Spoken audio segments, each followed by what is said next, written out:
Let's find out if Irina will get a food poisoning in the end of it. And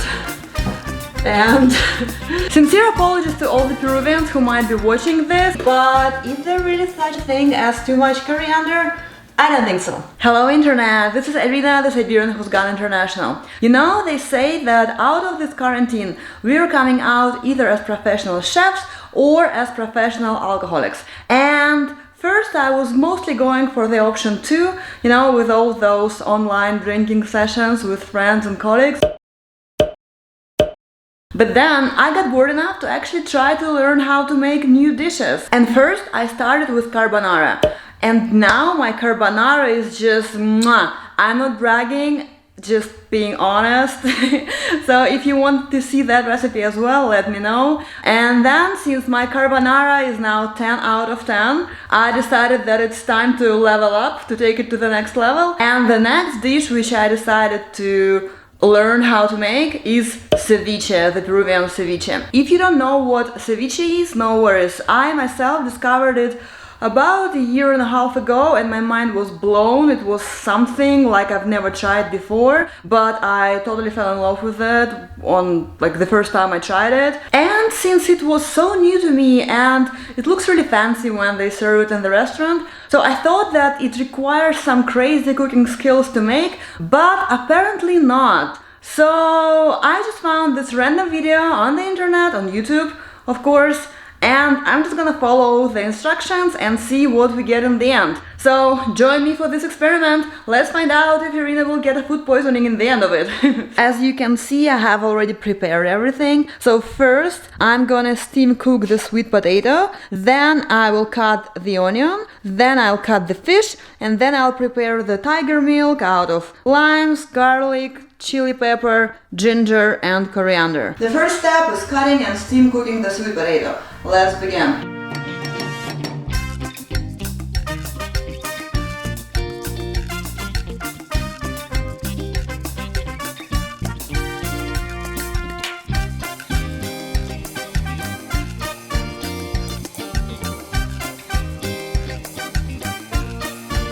So first you need to wait until the water starts boiling, and after that you need to reduce the heat and wait for 10 more minutes for the sweet potatoes to be ready. The next challenge is to cut the onions, and you're supposed to put them into the ice cold water so that they would lose the bitterness, I think.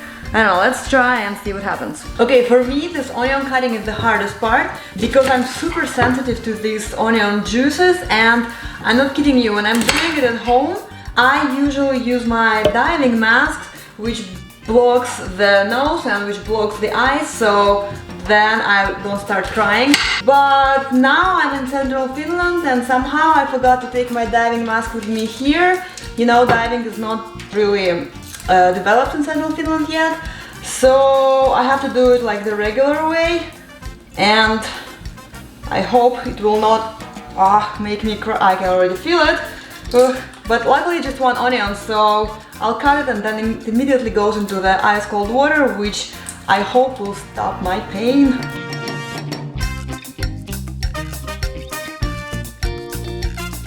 I'm now separating the layers from each other, and oh my god, it's time to put that into the whole cold water. Jesus, I hope it will neutralize the onion. Yeah, I'm not sure if I'm doing it right. I've just seen one video, but I mean, makes sense for the layers to be separated. And done!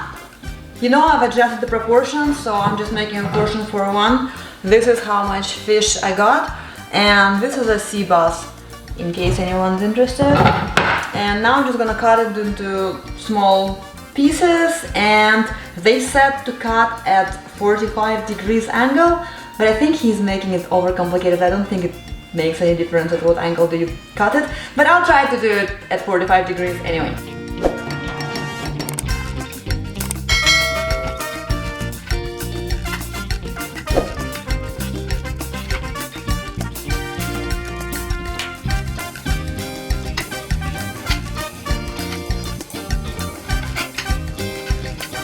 So the fish is now ready, 10 Ta-da! This is the final result, and I'm gonna put it into the bowl. And they also said to add a bit of salt. So I'm adding the salt because it's supposed to remove the moisture. And now I'll just mix it and leave it waiting for the tiger's milk to be ready. Meanwhile, I noted that the sweet potato is already done, so I need to remove it from the stove. This is how it looks like. So now I just need to put it on some plate and let it cool down.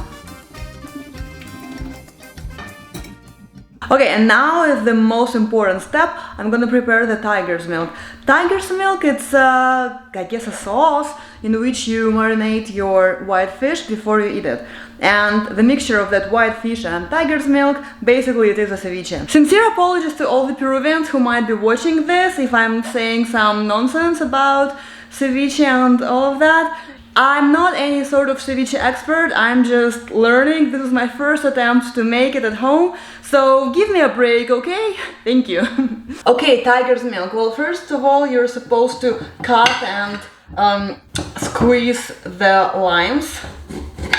You know, every time I try a new dish, I always think that it's kind of cool that people have been separated for centuries, so every nation had a chance to come up with their own special dishes, which are like so different from everyone else's. And now in the 21st centuries, we can enjoy all of them, which is really cool. So this is something awesome about today's world, so do not forget to appreciate that.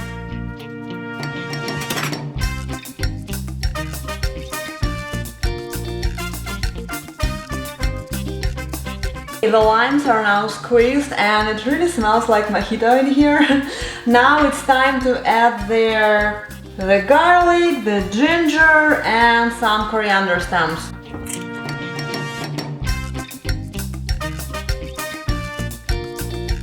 I'm not sure how much to take, but is there really such a thing as too much coriander?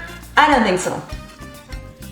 Okay, they said that into the tiger's milk you're only supposed to put the stems and the leaves you add later. So that's what I'm gonna do now. As you can see, the stems are ready now. So I'm putting them into the tiger's milk. And I don't know, this is a huge dilemma for me. Because quite often the chefs, they just like leave it there and that's it. But how are they supposed to give out the flavors if they're just laying there? Like, aren't you supposed to squeeze the garlic and ginger and coriander stems in order for them to give out the flavors? I don't think so, because they never tell to do that. But I'm gonna do it just a little bit because, I mean, I don't think they can give out the flavors by just laying there. So, yeah. Now I also have to cut the chili pepper and mix it with the coriander leaves, because this is something that you're supposed to add into the ceviche after you've mixed the fish with the tiger's milk. By the way, this is a historical moment. I don't think I've ever before used the chili pepper in cooking.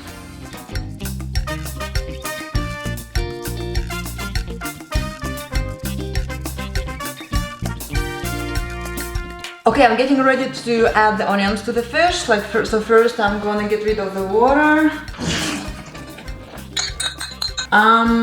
Everything seems fine. Am I missing something? Let me check.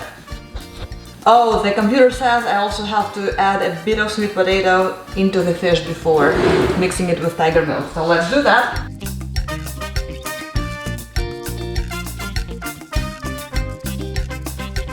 So this is how it looks like before we add the tiger. Oh my god, I just realized that I forgot to add the salt into tiger's milk. 1 minute. Yeah, you're supposed to do that earlier.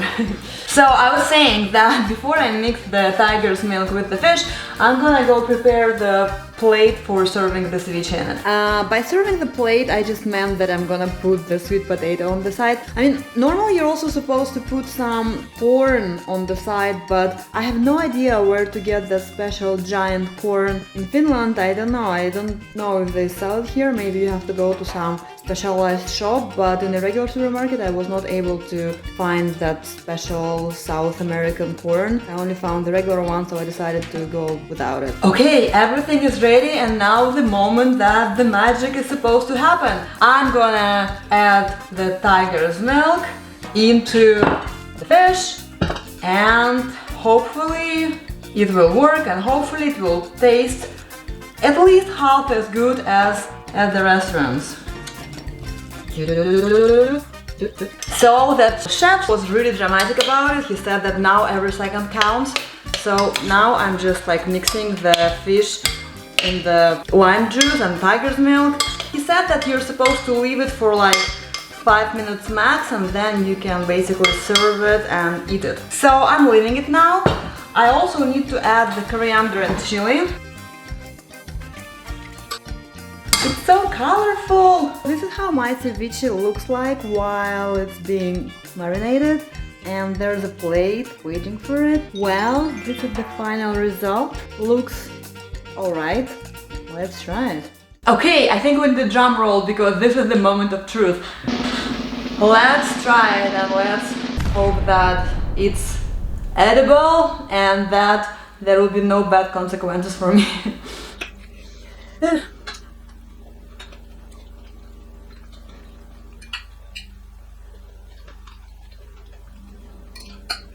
I'm thinking. You know? I mean, it's not as good as in my favorite restaurant, but it's fine. Like, it's good actually. I mean, it's okay. I don't want to be too braggy. I mean, there's nothing to brag about, but it's tasty. I will definitely do it again. And I will leave the link in the description, the link to the video which I was following when I was making this. The only thing which I did differently is that I did not add that chili paste that they were recommending because I couldn't find it, and I decided not to take anything random. And it's good like this. I mean, the first time I tried ceviche, it was in Portugal, in Lisbon. I will find the name of that restaurant. I think it was something like the second port or the second door, something like that.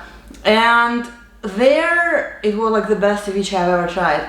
This is not as good, but it's still good. So if you want to try ceviche for the first time in your life, I would suggest you to try it in a good place so that you would at least know how it is supposed to taste like.